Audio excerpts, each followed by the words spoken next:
This is going to be reverse curls.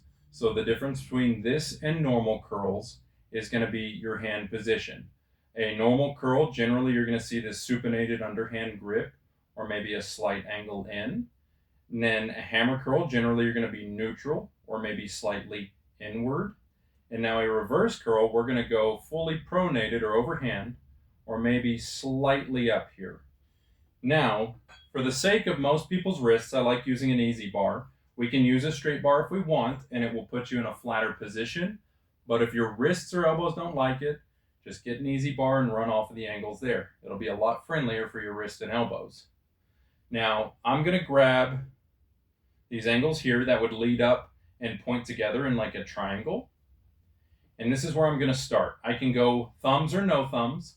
No thumbs, you're definitely going to get a lot more extensor work.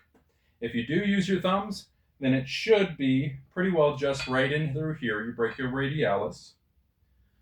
Now, whenever I go, I want to make sure every time I get to the bottom of my rep, my arms are fully locked out and straight so I can maximize what stretch I can possibly get out of this. Now, as I go up, I want to try to keep my elbows stationary so I'm not flexing at the shoulder, and come all the way up to my collarbone.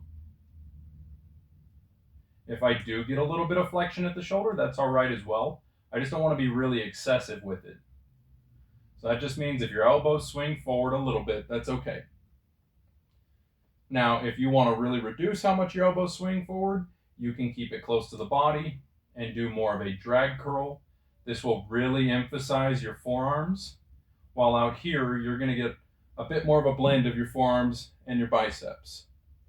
Now, another thing you need to watch is what your elbows are doing from side to side. I want to make sure I'm not flaring my elbows to pick it up, because now I'm just creating kind of an odd force on my shoulders in an upright row. So I want to keep my elbows down on my ribs and my wrists as flat and straight as possible. You can go slack through the wrists like this, but it's probably going to put more force on your wrist than you want.